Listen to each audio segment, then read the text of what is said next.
مولانا الیاس صاحب رحمۃ اللہ علیہ کے زمانے میں ان کے ایک پرانے مشاہدین میں سے قاری داؤد صاحب، بہت سے لوگ جانتے ہیں ان کو، تو وہ انہیں بھیجے جماعت لے کر شہر میں، اور شہر والے جو ہے وہ مسجد میں ٹھہرنے نہ دے کہ نکلو یہاں سے، تم مسجد گندی کرتے ہو، تمہارے اندر تمیز نہیں ہے، تو وہاں سے وہ نکالے، یہاں سے حضرت بھیجے۔ اب بیچارہ قاری داؤد آزمائش میں آ گیا، یا اللہ میں کہاں جاؤں، یہ حضرات مجھے بھیجتے ہیں بڑے اور وہ ٹھہرنے نہیں دیتے۔ تو ایک مرتبہ ان پر صدمہ ہوا، وہ صدمے میں خوب روئے کہ اللہ کوئی راستہ نکال، بڑے کہ لے جا، وہ کہ مت لا، تو میں کہاں جاؤں یہ بلا۔ تو حضرت فرماتے تھے کہ قاری داؤد کے رونے سے بڑی برکت ہو گئی، اب وہ شہر والے دور دور جا رہے ہیں اللہ کے راستے میں، اور پیدل جماعتیں ہر ہفتے ان کی جامع جمعیت کے اجتماع سے ہر ہفتے، تو فرماتے تھے ان کے رونے سے برکت ہو گئی، تو آئی بلا ہوئی برکت۔ اس لیے حضرت فرماتے تھے کہ حق کی ابتدا ناگواریوں سے ہوگی،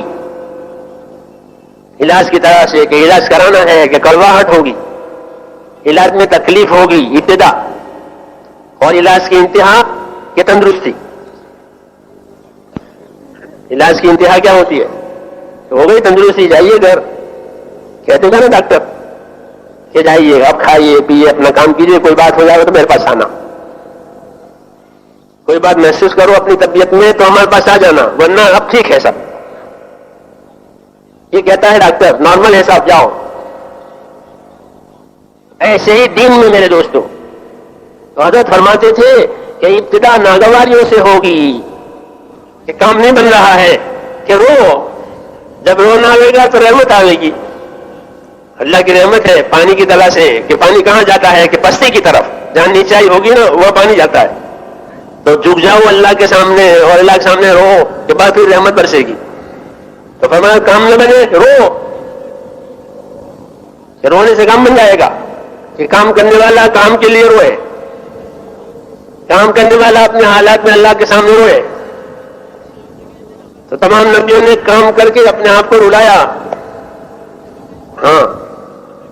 اور جب روئے تو کام ہو گیا۔ آدمی اپنی پستی، اپنے عاجزی، اپنی لاچاری کا اقرار کر اللہ کے سامنے، کہ بس کہ جب تمہاری پستی لاچاری کا اقرار کیا، اللہ تعالیٰ اب اپنی قدرت ساتھ کرے گا۔ یہ سنت ہے اللہ تعالیٰ کی، یہ رحمتیں کہاں آئے گی کہ جہاں عاجزی آئے گی، کمزوری ہوگی، تو اللہ کی مدد کمزوروں کے ساتھ۔ فطرت، بچہ جتنا کمزور ہوتا ہے اس کی ماں باپ اس کا اتنا خیال رکھتے ہیں، جی ہاں، جب تک وہ چلتا پھرتا نہ ہو اس کو اٹھائے پھرتے ہیں، کیونکہ ہوتا نہیں ہوتا۔ یہ فطرت کی مثالیں ہیں کہ اس میں چلنے پھرنے کی طاقت نہیں ہے، بولنے کی طاقت نہیں ہے، تو اس کی ماں لپک کر دودھ پلانے جاتی ہے اور اس کو گود میں اٹھا لیتے ہیں۔ ہاں، یہ فطرت ہے کہ جب کمزور ہو جاؤ گے کہ اللہ مدد کرے گا۔ حضور صلی اللہ علیہ وسلم فرماتے تھے کہ وَهَلْ تُرْزَقُونَ وَتُنْصَرُونَ إِلَّا بِضُعَفَائِكُمْ،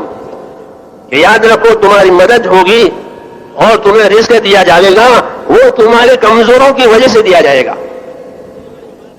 کہ کمزور ہیں، ماں باپ کمزور ہیں، ماں باپ کماتے نہیں، تو اللہ بیٹے کو روزی دے گا،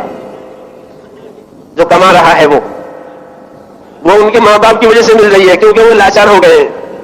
وہ اس کے چھوٹے بچوں کی وجہ سے روزی اللہ دیتے ہیں، کیونکہ چھوٹے بچے اس کا عیالدار ہے، یہ آدمی عیالدار ہے تو اللہ اسے روزی دیتا ہے۔ وہ سمجھتا ہے میں کماتا ہوں،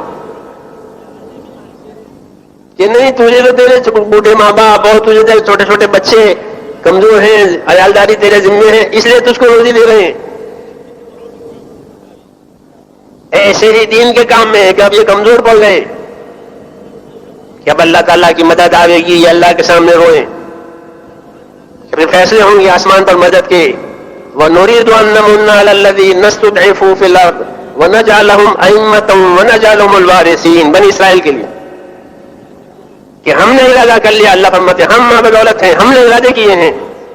کہ جس کو زمین میں مصر میں بنی اسرائیل کو کمزور بنا رکھا ہے فرعون نے، ہم نے فیصلہ کیا ہے کہ انہی کی مدد کریں گے، انہی پر احسان کریں گے، انہی کو اوپر لاویں گے جس کو فرعون دبا رہا۔ ہاں، جس کو کمزور بنا رکھا ہے اس نے، ہم اس کی مدد کریں گے، ہم ان کی مدد کریں گے اور انہیں اونچا لائیں گے، ان کے حالات میں تبدیلی لائیں گے. یہ فیصلے سنیں گے، قرآن شریف پڑھیں آپ.